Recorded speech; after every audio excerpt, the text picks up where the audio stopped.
Pour vous, Autocassette passe au crible les tout derniers modèles de voitures. Avec aramisauto.com, vente de voitures neuves et d'occasion, on refait les essais. Ravi de vous accueillir pour On refait les essais avec, par ordre d'entrée en scène, Stanislas Laroumet, Automoto, bonjour. Bonjour. Jean-Michel Normand, Le Monde, bonjour. Bonjour. Pierre de Villeneuve, Europe 1, bonjour. Bonjour. Pierre. Et Jean-Christophe Lefebvre, Flottes Automobiles, bonjour Jean-Christophe. Bonjour. Alors voilà le modèle le plus révolutionnaire sans doute jamais proposé par Mercedes, c'est son premier SUV électrique, le Mercedes EQC. Alors on parlera de cette appellation bizarroïde dans un instant. Mais d'abord la voiture, vous l'avez longuement essayé, Stanislas. C'est mieux que Tesla, c'est comment ? Alors, je ne suis pas la bonne personne pour parler des voitures électriques parce que je suis un peu contre la voiture électrique. Alors, je m'explique parce que pour moi, la voiture électrique a un rôle en ville. Donc, une Smart, une Zoé, à la rigueur une Pulsar, un e-Niro de chez Kia, pourquoi pas. Mais faire d'aussi grosses voitures, aussi chères, avec une aussi grosse autonomie, je ne vois pas l'intérêt. Donc les Tesla, pour moi, je les mets un peu dans le même panier. Et pour revenir à l'EQC, c'est quand même pas mal, on est chez Mercedes, c'est bien fini, c'est très agréable à conduire comme toutes les voitures électriques, ça ne fait pas un bruit, ça marche très fort puisque ça fait plus de 400 chevaux, mais c'est une enclume, ça pèse plus de 2 tonnes, c'est-à-dire que on l'a 2 tonnes 6, oui pardon, on l'a essayé en Norvège, qui est le pays de la voiture électrique, donc c'était facile à recharger, puisque c'est un des pays où il y a le plus de bornes. Mais ça, c'est un autre problème, la recharge des voitures électriques. Mais voilà, la voiture est très lourde, donc elle se vautre un peu dans les virages, elle racle sur les ralentisseurs, alors que c'est quand même un SUV. On attendait un peu mieux de la part de Mercedes. Et puis, c'est hors de prix, moi, 78 000 euros hors bonus, environ, parce que le prix n'est pas encore fixé. On sauve la planète, enfin pour l'instant. Mais non, justement, parce que la voiture électrique, est-ce qu'on sauve la planète ? Parce que d'où vient l'électricité ? Vous voyez, lisez Guillaume Pitron et vous allez voir si on sauve la planète. Le débat peut durer des heures et des heures, mais si on parle que de la voiture, voilà, elle fait pas mieux que les autres, pas moins bien non plus. Et encore une fois, quel est l'intérêt d'avoir une voiture aussi grosse électrique, Jean-Michel ? Bon, Jean-Michel, il est là par avance. Il est là par avance. Non, pas du tout. Non, je trouve que c'est une voiture qui a tout à fait sa place dans l'univers automobile. Les grosses voitures électriques, de toute façon, elles vont arriver parce qu'il faut qu'on passe à l'électrique.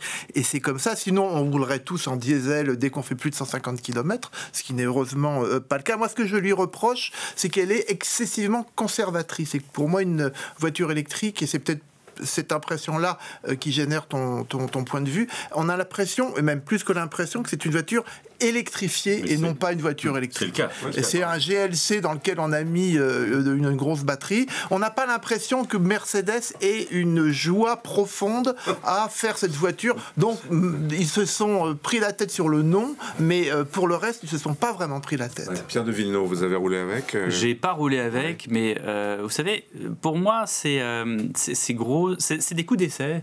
Ces des voitures-là, on est en 2019, je rejoins un peu Stanislas, et moi je me souviens du téléphone de Gordon Gekko dans Wall Street, vous savez, téléphone portable qui faisait la taille d'une machine à laver. Oui. En fait, c'est ça, c'est-à-dire qu'aujourd'hui, on nous montre ça parce que les constructeurs sortent leurs muscles, parce qu'il y a des politiques publiques qui sont contraignantes, et on leur dit de toute façon, après 2050, ou même avant, il va falloir tous faire des voitures électriques. Donc qu'est-ce qu'ils font ? Ils s'y mettent, et puis c'est une devanture, c'est une vitrine de ce qui va se produire plus tard. Donc nous avons ce produit qui visiblement n'est pas encore au top parce qu'un SUV qui racle les ralentisseurs, c'est quand même un problème.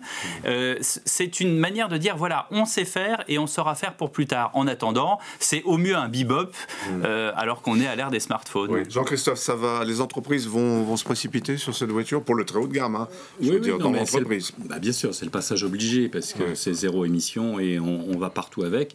Donc c'est totalement absurde de prendre l'autoroute pour faire 500 km avec. En revanche, ce qu'il faut bien voir, c'est que pour les constructeurs, c'est aussi le passage obligé.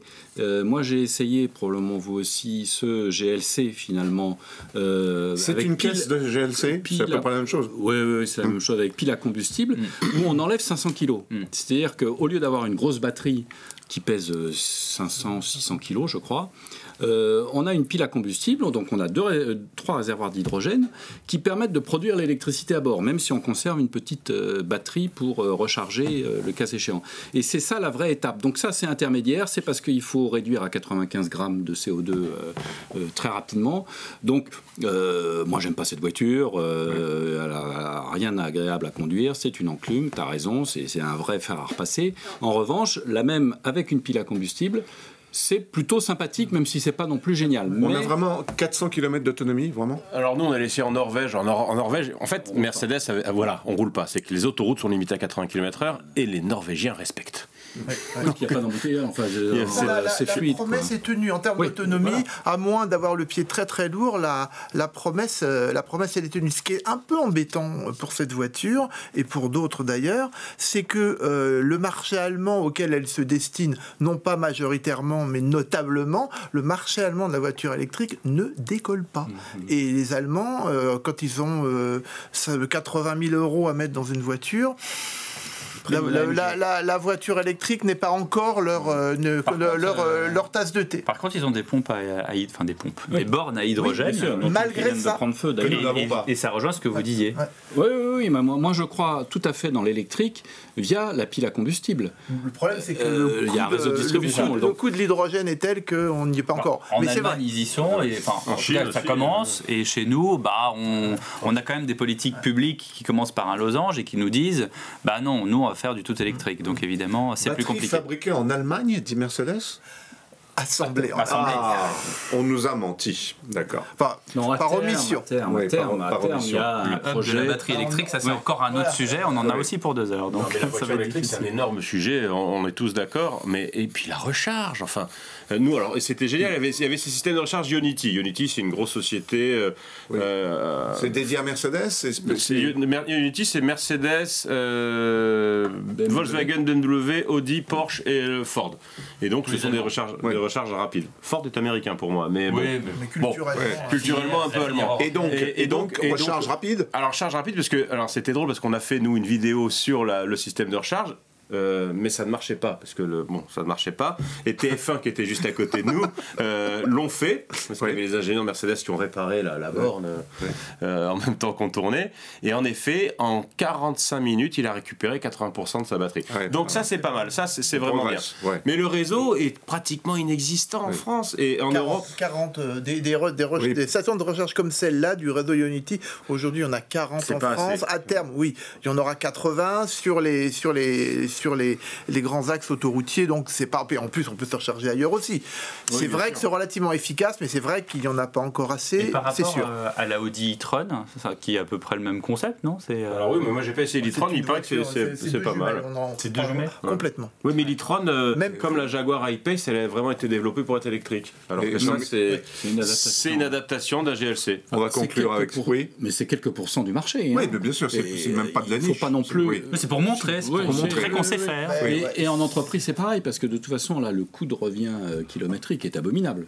Et Jean-Michel, vous avez des infos sur le nom EQC, c'est ça? Et sur... Alors, on m'a dit, j'ai enquêté, et au terme de recherche particulièrement sérieuse, j'ai fini par contre que EQC était dérivé de IQ, qui veut dire en anglais quotient intellectuel. Donc cela signifie la mobilité électrique intelligente. Donc vous voyez, cette voiture ne donne pas très envie, son nom ne favorise pas non plus une empathie particulière. Bon, c'est dit, Mercedes EQC. Merci. Pour vous, Autocassette passe au crible les tout derniers modèles de voitures. Avec aramisauto.com, vente de voitures neuves et d'occasion, on refait les essais.